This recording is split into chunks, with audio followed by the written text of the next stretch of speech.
Hey everybody, and welcome back to another season and another episode of the Speak Plainly podcast, where we speak plainly about things that matter. Now, this is a brand new year. This is season 3 of the podcast, and I'm super excited about that. What I'm even more excited about is the fact that I've finished my book, so I can really just spend my time nerding out and doing deep dives that I find interesting and bringing that information out to y'all. So, in theme with the new year and all the new me healthy bullshit that's going around, it happens every year, and it's a good idea. It's a good idea to once in a while try to be like, you know what, I'm going to do something a little bit different. The fact that it happens around New Year's, oh well, who cares? But either way, a lot of people are doing things differently in January, and it's usually health related oftentimes. And in this theme of health related subjects, I really wanted to take a minute to talk about seed oils. The reason I wanted to talk about seed oils is because they're everywhere, and I keep hearing that they're terrible. And I'm like, okay, that makes sense. They're pretty highly processed, so that makes sense that they're terrible. But like, prove it, I guess. Oh, that was loud. That was wind whipping by. We're getting a winter storm today, so if you hear random howling in the background, it's not anybody getting unalived or no tortured kitties or anything. It's just the wind whipping through. So anyway, I keep hearing that seed oils are bad, and I want to know why. That was my thing for this. I want to know why. Why are seed oils bad? And there are a few keywords that keep getting thrown around when you do a quick look around the interwebs to see why. And the two words that keep getting thrown around are oxidation and inflammation. I'm like, okay, well, it oxidizes and it inflames, except oxidation is a thing that happens constantly in the body, and inflammation just means immune system activation, basically. So why? Again, we're back to the why. And that's what I decided to spend some time researching, and I came up with what I think is a pretty complete thing from beginning to end. So in today's podcast, we are going to be covering seed oils. We're going to cover, the basics of the extraction process. There is a 7-step process to go from a seed to the seed oil that we buy. And by seed oil, what I mean is this long but not quite exhaustive list of oils that we find in our food everywhere. We have soybean oil, canola oil, peanut oil, palm oil, corn or maize oil, safflower oil, sunflower oil, flaxseed oil, cottonseed oil, sesame oil, vegetable oil, highly processed tree nut oils, rice bran oil, peony seed oil, grape seed oil, and mustard seed oil. You notice I'm saying oil instead of oil because I worked on that. Where I'm from, it's just oil. But there's a lot of seed oils, and they're in literally everything. Everything that every time that you leave your house and you eat something, you got a pretty good chance you're gonna be consuming a seed oil of some sort. And they keep saying they're bad. So we're gonna dive into all those oils, not individually, but just kind of as a class. We're gonna talk about that 7-step extraction process. We're going to talk about what exactly oxidation is in the body. We're going to get chemical here. We're going to do some biochemistry, but we're going to keep it simple. Don't worry about it too much. But we're going to talk about oxidation, and we're going to talk about inflammation. We're going to actually break down what is oxidation in the body, and we're going to break down what is inflammation in the body. And we're going to look at how oxidation and inflammation, especially when combined with or stemming from, partially at least, seed oils, how it leads to atherosclerosis. So I'm excited for this one. So buckle in. There is going to be some sciencey crap in here, but don't worry. I'm going to throw a few words around. Some you might want to remember. Some you will already know. And some will be a little refresher from high school probably, or whenever the last time you took a biology or a biochemistry class was. All right. So seed oils. By far, hands down, the seed oil that we consume the most of is soybean oil. In fact, 57% of the oil consumed in the United States, of all oils, is soybean oil. We consume an insane amount of soybean oil. We also know that since 1909 to 2009, we also know that since from 1909 to 2009, we had a 1,000-fold increase in the consumption of soybean oil. There's a lot that goes into the extraction process. Like I said, it's 7 steps. So before we get too deep, let's just talk about, because when we're talking about seed oils, we're talking about processed foods, and not just processed, because anybody who does their own foraging or raising of animals knows food processing is a thing. Like, it's just a thing. To take acorns and turn it into acorn flour or porridge, there's a whole processing thing that needs to happen where you have to soak it in waters. You can heat it up or cool it down. It takes more water if it's cold, but there's a whole process to remove the tannins to then make it palatable and make it to where it doesn't upset your belly because there's too many tannins in it. That's a type of food processing. Your food processor chops things up into little bitty pieces. That's another type of food processing. But what we're talking about are highly, highly processed foods. And this should make it clear what highly processed foods mean. Because one of the arguments I've heard counteracting why seed oils are bad is that it's not that seed oils are bad, it's that heating up and cooling down the seed oils is what makes them bad. And by bad, really, we'll get to this later, but what that means is they're really sensitive and they break and they oxidize really easily, and that's what makes them bad. But here we find out through the 7-step process that even in order to make a seed oil, it is highly processed. There is repeated heating up and cooling down just to get the oil out. And that's if you do it like the nice, proper, clean way. The first step in the 7-step process is the actual extraction. The extraction can be either mechanical or chemical, and obviously, we're going to prefer the mechanical extraction. That way you don't have any extra chemicals lying around, because the chemicals that they use, or the chemical that is primarily used for extraction of the oils, is called hexane. And hexane is a dirty little chemical that is really, really hard on the human body. It is really not a friend. It is not a friend. It is a type of solvent, and we know that like water is a solvent, alcohol is a solvent. But you wouldn't want to inject like alcohol directly into your vein. That's really not a good way to go. And hexane is far worse, far, far, far worse. But that's a topic for another podcast. First, we have the extraction method, and it's either going to be chemical, usually hexane, or if we're lucky, it'll be mechanical. And what that does is that gets us what we call crude oil. Crude oil is unusable, because these seed oils are things that's what goes into muffins and cakes and the things that you want to be light and fluffy and soft at room temperature, because they're all these unsaturated oils, and which stay soft at room temperature versus saturated oils like butter or lard that stay hard at room temperature, which is why like you can heat up a biscuit and it gets really, really soft if it's been made with butter or lard, and a piece of cake will stay soft at room temperature. You don't have to heat it up.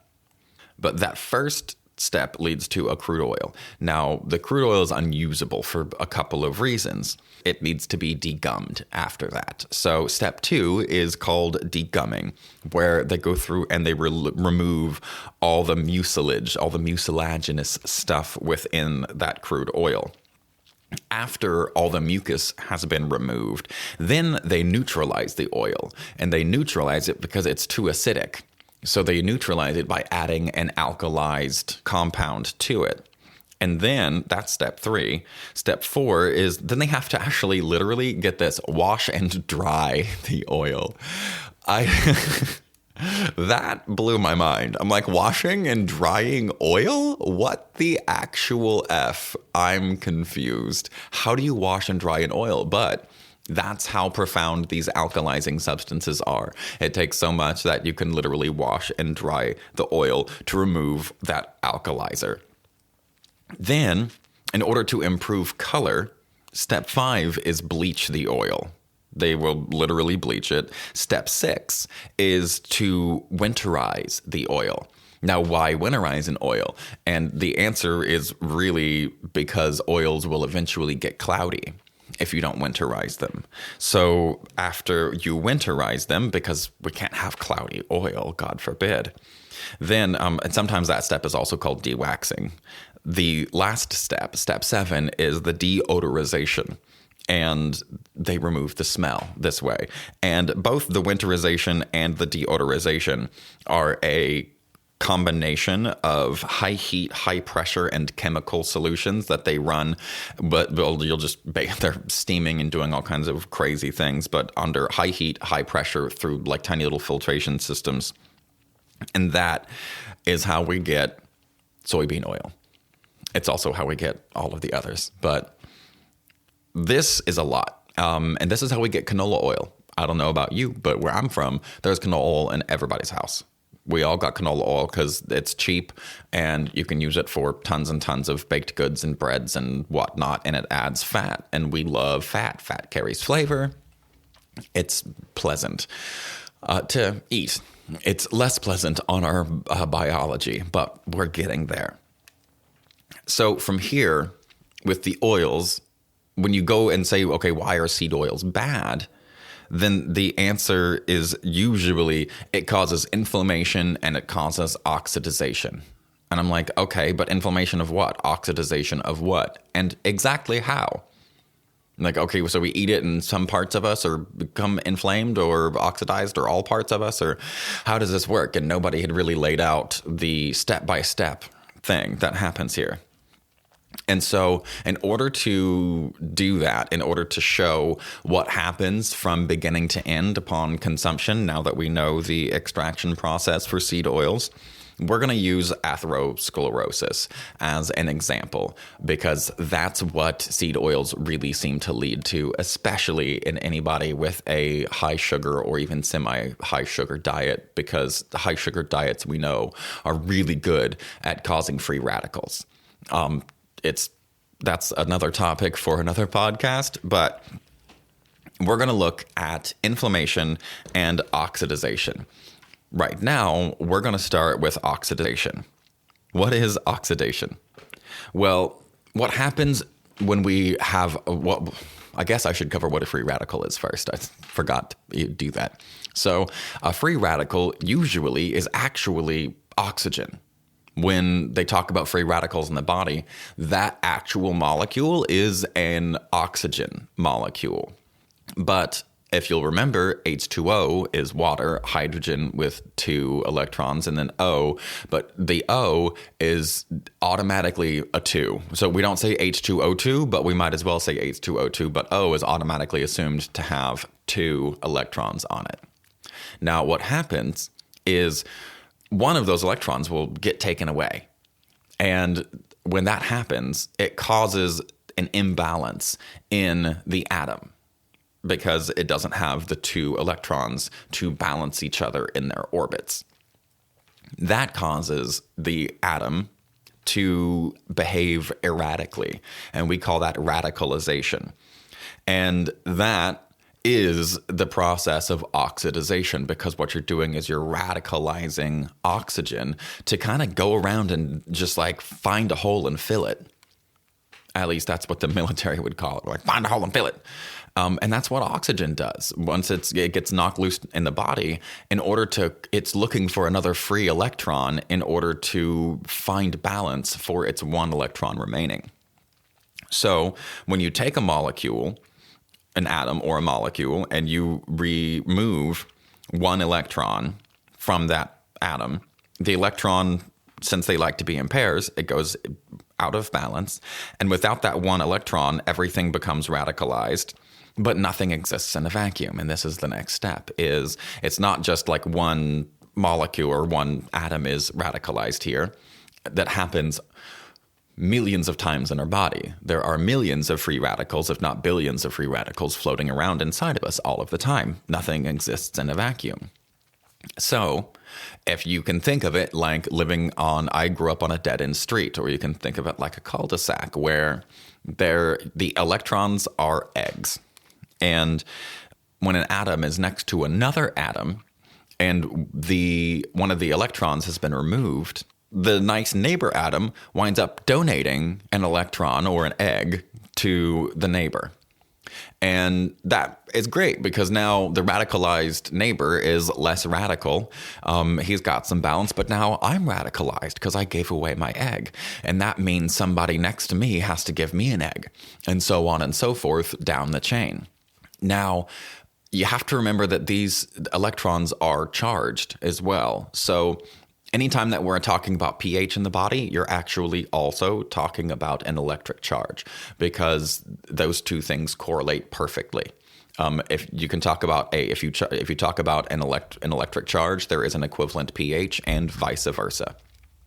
So when you're talking about inflammation, and you're talking about like acidifying or alkalizing an environment, you're also automatically with the different language talking about the electric charge, the bioelectric charge that's present on an atom. So if you imagine this dead-end street, everybody's passing around one or two electrons, one or two eggs. Eventually, somebody's got to go to the grocery store, right? And that's where antioxidants come in. And antioxidants are social workers. They're the social workers and the really good foster families. That's basically what an antioxidant is, because it sounds bad, like antioxidant, but we know that they're good. But what does that actually mean? What it means is it is a molecule that is large enough and stable enough to float around the body, looking for radicalized oxygen and handing them a electron without them getting thrown off, because they're big enough and stable enough that they can afford to donate an electron, and things are fine. So that's what an antioxidant does. And that's what we need in this situation, because essentially the whole block is in need of eggs. And because I said nothing exists in a vacuum, and it's not like we're radicalizing one molecule at a time, we start with that as the descriptor so we know what's happening. But you have to imagine this happening thousands and tens of thousands of fold at a time. So hold that in your thoughts, hold that in your mind. That's oxidation. That is when a free radical, which is oxygen, electron is removed from an atom. That atom then becomes radicalized, and we're usually talking about oxygen. That becomes a free radical. Most free radicals in the body are oxygen, and the way that we deal with those free radicals is through antioxidants, because they stabilize the oxygen by donating electrons. But only antioxidants are really built for that. Everything else has just enough to function, which is kind of most of the body, and most of us in life in the world. We kind of barely have enough to function. We can give a little bit here and there, but as soon as we give something away, we're going to need somebody to help us kind of in similar or equivalent manner pretty quickly. Most people are living kind of hand to mouth, and that's also what happens in the body. But there are systems in place like antioxidants. So hold that in your thoughts. That's oxidation, and we'll get to why that's important later. Now we have to cover inflammation. Now, inflammation is just the word that we use for immune system activation. The immune system has a ton of tools to help us out and keep us safe and protected. When those tools are in use, we see certain signs. We see redness and swelling and heat and pain and sometimes a loss of function. And that is what we call inflammation. It's literally just immune system activation. But how do we get from seed oils to atherosclerosis? Well, the answer is because it boils down to water and oil don't mix. And we are 80% water or some-ish thing. Unless I've had too much coffee that day, then I'm probably like 75% water, and that's what throws me off. But since oil and water don't mix, and we are mostly water, we know that we have fat. So how does that fat, which is what seed oils are, they're lipids, fats are lipids, how do we get that fat moving around in the body? Well, the answer is cholesterol. Now, especially when it comes to atherosclerosis, cholesterol gets a really, really bad name, but it's kind of it's got a bad name because it was in the wrong place at the wrong time with the wrong technology. We saw plaque building up in people's blood vessels and saw that the plaque was made of cholesterol and went, boom, cholesterol is the enemy. And this is when we had that huge push to remove fat from everything. People were switching to margarine. People were eating only egg whites and not the yolks because there's cholesterol in the yolks and it's all supposed to be bad. Then we upgraded and we're like, cholesterol is not all that bad. And if you have had your labs done lately or a blood panel done lately, then you know that like LDL is the bad version of cholesterol and HDL is the good version of cholesterol.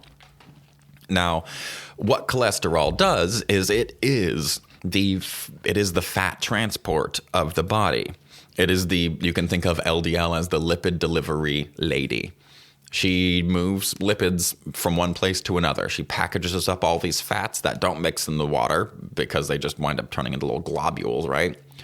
But that's what we see on a macro level. So the LDL is our lipid delivery lady, which is amazing until that LDL gets oxidized. So what happens with cholesterol is you can picture it like a truffle. It wraps itself around fats. It puts them all inside, and then it like a big bubble, that cholesterol then transports this big barge of fat from one place or to another. And this is where the oxidation and the lipid delivery system cross. So there is a PubMed article that I'll put I'll put a link to in the show notes that show what the 4 main problems are with oxidized LDL. And oxidized LDL is our serious problem. This is the heart of, it's one of the hearts. There's actually multiple, but probably this is the biggest. This is the biggest problem leading from seed oils leading to atherosclerosis. That is so hard to say. I've said it a million times in my life and it's always hard. Atherosclerosis. There you go. The number one thing is this was a meta-analysis, so I'm just going to give you the highlights of these 4 things that happen to the body when there is oxidized low-density lipoproteins, or oxidized lipid delivery ladies, which really, as you now know, oxidized means radicalized. So what happens is you have immune disorder as step 1, then you have platelet activation, and it's inappropriate platelet activation, which is a problem because then those platelets go to the same place on the blood vessel walls as the oxidized LDL does. Then we have endothelial dysfunction, vascular endothelial dysfunction of the actual vessels themselves, because it seems to me that the vessels are also made up of atoms, and those things are also getting radicalized because all of these free radicals are floating around in the blood, as well as interstitial fluids and all that kind of stuff. And then the big one, the only one that you really need to remember from here, is macrophage dysfunction. So macrophage dysfunction macrophages are a part of the immune system, and they are the big eaters. Macro meaning large and phage meaning to eat. And what these things do are they go around to stuff in the body that's not supposed to be there, and they gobble them up. And then they poop them out in tiny little parts that our body can then reuse and redistribute. The problem with the macrophage dysfunction that is caused by oxidized LDL is that when the macrophage is deployed, it loves to eat up oxidized LDL. But unfortunately, that oxidized LDL, where, it's like, so you can imagine you have a sphere, and that sphere is a cul-de-sac. Imagine your cul-de-sac being 360 degrees, and there are only, to make it simple, there are 100 houses on your cul-de-sac, and say just 15 of them, some like 15% are oxidized, or 5% even are oxidized, or 5% of the block, 5 of the houses don't have any eggs. And so usually that's not that big of a deal if it's only 5, but what happens is, because the eggs are just constantly getting passed around and pulled around, there are holes in different places at different times. And by holes, I mean places of lack of charge. So it causes normally, because our body is bioelectric, and that also means magnetic, because we know that those are the same forces in physics, that electricity and magnetism, electromagnetism, are one and the same. So when there is a charge that is missing, those electrons, those eggs that are missing, they are missing in different places at different moments in time. And if there is on one side a big chunk where 5 houses all next to each other don't have any eggs, well, that portion of the LDL is going to be magnetized differently, and it's going to behave differently. Therefore, the term radicalization, it's going to get tossed to and fro, and it's going to look for a place to get its electrons. And if the closest place to get those electrons is on the endothelial wall, and at some point it will, because that's just the way that these closed systems work, the closed system here being our cardiovascular system, it sticks to that endothelial wall. And we know that there are endothelial dysfunctions, vascular endothelial dysfunctions, as a part of oxidized LDL. And so then the oxidized LDL goes to these little spots and sticks to these spots on the actual blood vessel wall because of the oxidization of that LDL. Now, the macrophages do the exact same thing. As the macrophages are trying to eat the oxidized LDL, that oxLDL is actually just way too screwed up for the macrophage to actually be able to break it down. So it winds up eating and eating and eating and eating and eating, like me after too much weed at night. And eventually it can't break it down. It can't break down the first one, but eventually it eats so much of this oxLDL that it stops functioning. It's programmed to do one thing, to go eat other cells. The message that this one got was to go eat this oxLDL, because we know it's really, really bad for the body. But it can't break it down into its constituent parts to then be reused. And in physiology, we name things after their function. So this is no longer a macrophage because it can't eat no mo. It's now what I feel like after a giant meal at Thanksgiving or Christmas, where I'm just a big piece of foam. I'm just sitting there all bloated and fat and can't move. They call these foam cells. Now, the oxLDL that was inside these macrophages have now accumulated because they were all eaten by the macrophage. So however radicalized they were, because they're all radicalized to a different degree according to how many electrons have been removed, we've got a massive amount of dysfunction, a massive amount of change in the pH and the change in the bioelectricity of this lipid delivery lady. And now all of that in the lady who was supposed to eat all the oxLDL, or all the radicalized lipid delivery ladies. And then they get lodged onto the exact same places on the endothelial wall because of that dysfunction. And now we have a buildup of these cells that don't do anything. They're just foam cells. They ate as many of the LDLs as they could, the oxLDLs. And because they being the oxLDL, because they were so dysfunctional. Now the macrophage is dysfunctional. And now we have this buildup of these cells that aren't doing anything on the inside and within the walls of our blood vessels. The narrowing of those walls are what we call occlusion.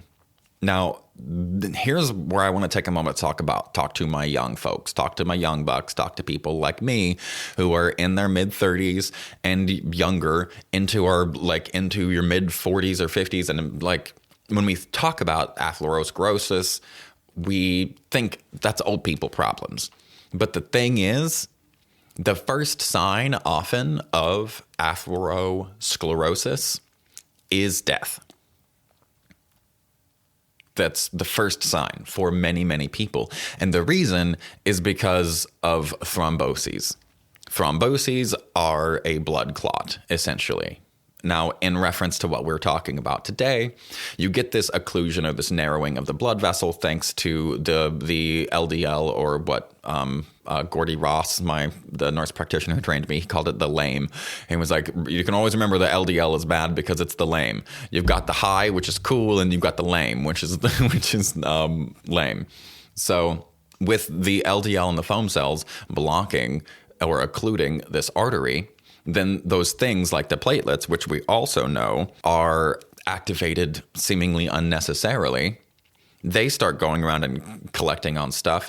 Now you have all of these platelets building up in this smaller area that isn't meant to be smaller, and so you get a bottleneck, and then you get a buildup of all the large pieces in blood, mostly platelets, red blood cells, things like that. They get so big, you wind up with a clot in that section of the artery. And when that clot gets dislodged, if it goes to the brain, you just had a stroke. And if it goes to the heart, you just had a myocardial infarction. And if it goes to your leg, now you're House. Shout out to the people who have watched tons and tons of House and know what I'm talking about, because I'm pretty sure that's what happened to him. Anyway, I really love how this all kind of ties together. Now, for those who are paying really, really close attention, you should be asking, whoa, there's an elephant in the room. How does LDL get oxidized? And you understand what oxidation is. Now we've covered that, but how does LDL actually get oxidized? And the way is through these seed oils. There are other ways, obviously, but today we're talking about seed oils in this podcast. So let's break down the seed oils a little bit further. Like I said, the LDL you can think of like a chocolate truffle. On the outside is a bunch of fat. But they're organized in a very specific way, and they look like bobby pins. You might remember drawing these out. I do. I remember having to draw out like this is the barrier for an LDL, and you have like a bobby pin with like a head on one side that's hydrophobic, and then two legs that are hydrophilic. And you put those together, and now you have, and you put them all in a row, and now you can create a big circle. That's the LDL. That's what LDL looks like. Seed oils, the fats inside the seed oils are also lipids, and they have gone through so much processing in order to get them clear and not smelly and not acid and not acidic and not rancid and not crude and all the things that we went through that 7-step process. And all, like most seed oils, go through some or all and sometimes more processes than just that. But when we look at seed oils and you look at the molecular structure of them, you're actually getting those bobby pins.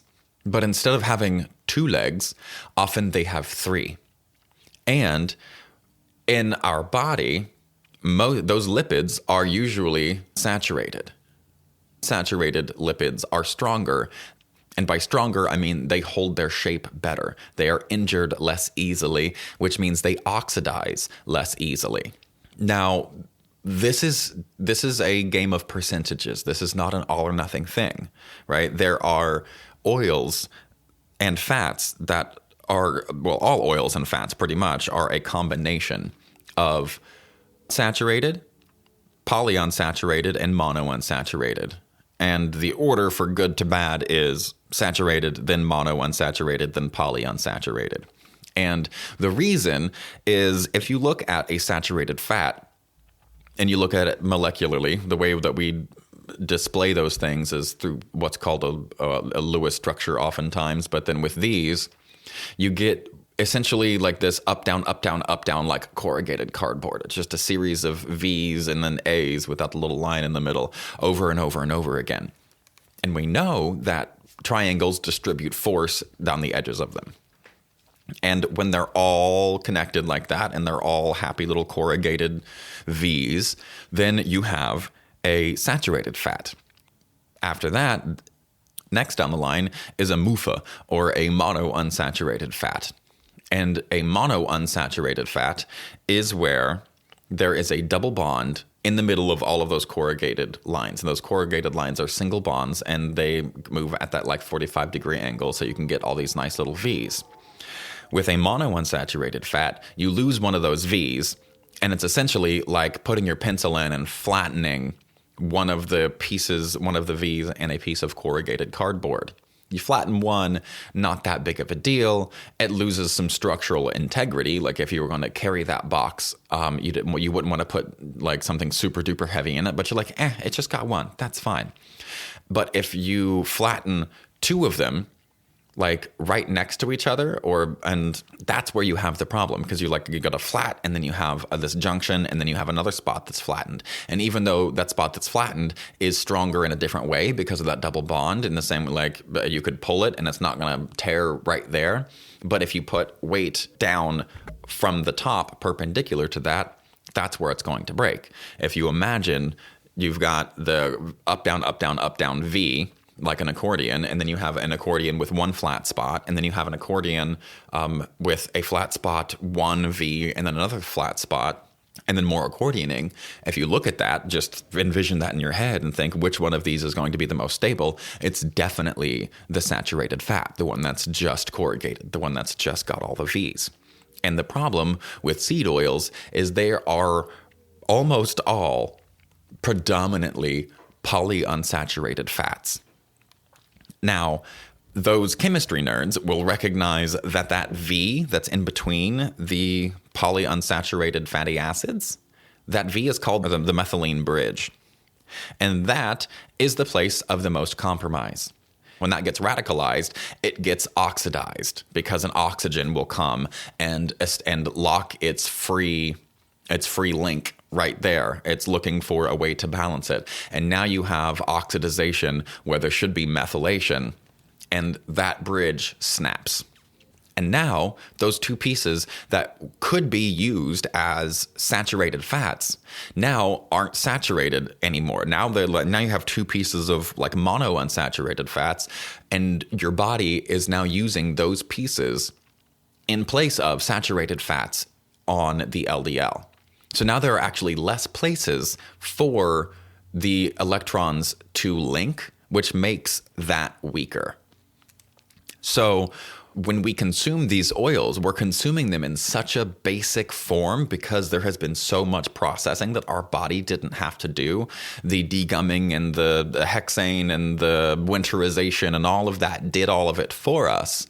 So we're getting something that's really, really, really close to what our body uses for its very basic building blocks.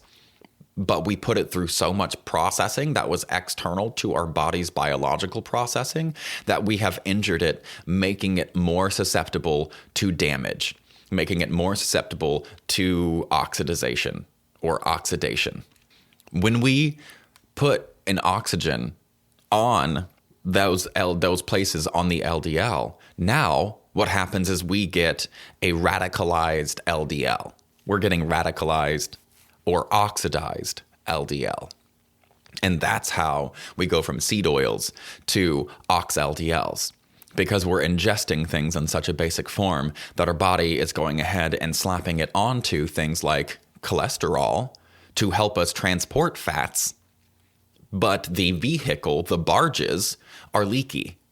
The barges are not well maintained because they weren't well built, because they were not given good quality material to build with. And then they were placed into an environment that is less than ideal for the barge, being an environment that has endothelial dysfunction, that has macrophage dysfunction, that has oxidization happening, that has free radicals everywhere. It's less than ideal. So, of course, we have oxidized LDL. And then, of course, in the same way that oxidation happens or oxidation happens in a chain effect on single atoms, like we covered earlier, now the same thing happens with LDL. But now we have radicalized, oxidized LDL that is bouncing around the whole body. And that is the major, major problem. Because that is when the body sends out those macrophages to eat the LDLs, and it can't break them down, so they just get bigger and fatter until they start occluding arteries. So, that's what I wanted to talk about. That is the why, at least that I could find, from why are seed oils bad? We've heard that they're bad. Maybe you've heard that they're bad, and soybean oil is among the worst.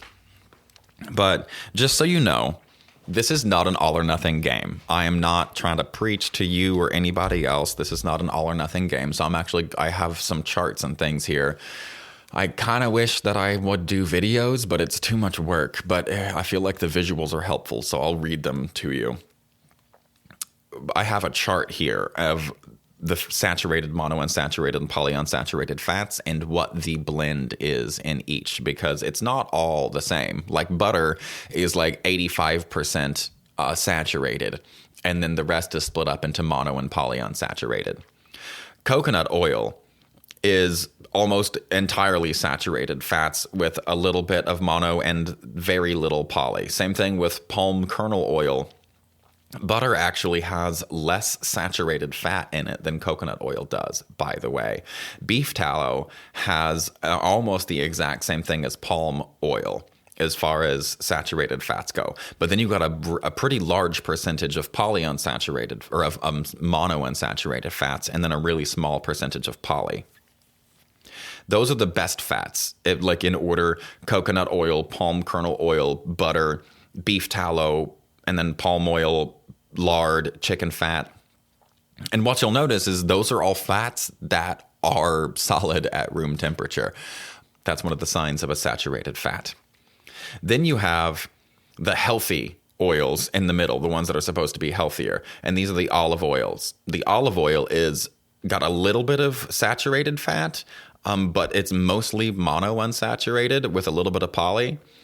Avocado oil is the majority monounsaturated. Canola oil has a ton of monounsaturated, and peanut oil has a ton of monounsaturated, and a decent amount, like a little bit of the saturated fats. The rest is poly, and you're getting into a lot of polyunsaturated fats. The worst ones, absolute worst. The absolute worst that I have on my chart here for having the most polyunsaturated, and these are the ones with the double bonds, and you don't need to remember the double bonds or the methylene bridge. You just need to remember that they're unstable, that they break easily, and when they break easily, they get radicalized easily. Then they go into a lipid, and they radicalize the lipid, and then that gets eaten by the macrophage, and then the macrophage can't do its job, and it turns into a different cell and starts occluding arteries. The absolute worst ones are safflower oil, sunflower oil, corn oil, soybean oil, cottonseed oil, fish oil, and sesame oil. Those are the ones with the absolute most polyunsaturated fats. And in order. Number one worst being safflower oil, which is really funny because when I started this, I thought that safflower oil was one of the less bad ones, and it is the worst as far as polyunsaturated fats. Now, going back to what I mentioned at the beginning, people have said it's not that the oils are bad, it's that the reheating and cooling of them is what's bad. And I would argue to say that takes it from bad to abysmal. It's already really bad, but then you take like fried chicken and you put this, like the buttermilk tenderizes, if you're doing it right, you use buttermilk. The buttermilk tenderizes the meat and it makes it lovely. And then you do like the double dredge and it gets all crispy. But that heating and cooling of the oil over and over and over and reheating that oil, every time we do that, we're radicalizing the oil more. until we're essentially eating literal fucking poison. It tastes incredible, but it's poison. And the thing is, for me, with my Chinese medicine background, there is a flavor for toxic in nature. There is a flavor for toxicity. If you eat a bunch of nutmeg, you can taste it. If you have too much of the really hot cinnamon, you can taste it. There is a noxious, bitter, intense flavor to things that if you eat enough of it, will make you sick. The problem we have with these oils is they taste fantastic. We have never had access to anything that is this highly processed in our evolutionary history. So we do not have a built-in biological to this poison. We have a built-in biological to other types of poison. Our body doesn't like it. We're like, oh, that doesn't feel good. That's going to make me ick. Like, bleh. But we don't for these oils. Because the type of sick that we get is a different type of sick. It is a metabolic dysfunction. It's not just your stomach flu. It is a metabolic dysfunction. It destroys so much in us. And all underneath our awareness. If you enjoyed this podcast, send me a message, leave a comment or a review, because a comment is the only way you can review on a lot of these platforms. But if you like it, let me know. Thank you very much for hanging out with me to this point. If you made it this far, congratulations. I hope that you learned something. I hope that now you know why seed oils are bad, because let's face it, it's 2023. Everything's bad for us. And that's partially because seed oils are bad for us. And seed oils are in everything. You look at just seed oils and wheat flour, and those two things are in absolutely everything. And the reason they're bad for us is because we're ingesting them in a form that our body is not used to getting them in, or our body or this is kind of the same thing but said in a different and opposite way, that the things that we are putting into our body are so similar to what our body would have created if we had given it the chance to break down the larger molecules into their smaller constituent parts. If we would have eaten like whole boiled wheat, then we would have better quality materials because we were able to be the mill, essentially. Like if you're wanting to build a house and your body is the house, when you do the whole thing from beginning to end and you're felling the trees, you have quality control over all of it. But if you're ordering cheap shit in from China to build your body with, you're going to struggle. That body is not going to function well over time. And you're going to have to replace those cheap pieces with things that are better quality. And the best way to do that is to locally source stuff. And I mean that in like twofold ways. Both locally source it as in let your body break it down, and locally source it as in eat the things that are near you. So shopping locally and getting local fresh produce, seasonal produce, as well as eating it in its whole forms so your body can break it down in the way that it has been made to break it down for millions upon millions of years, so it can be used appropriately to build a strong, healthy, resilient, and vital you. That's what I got to say about seed oils. Thank you so much for hanging out with me. If you enjoyed the podcast, leave a message or comment, shoot me a message, and welcome to 2023.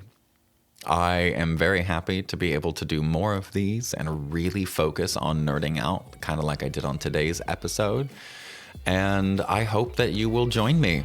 I look forward to seeing you next time. Remember, stay curious, stay uncomfortable.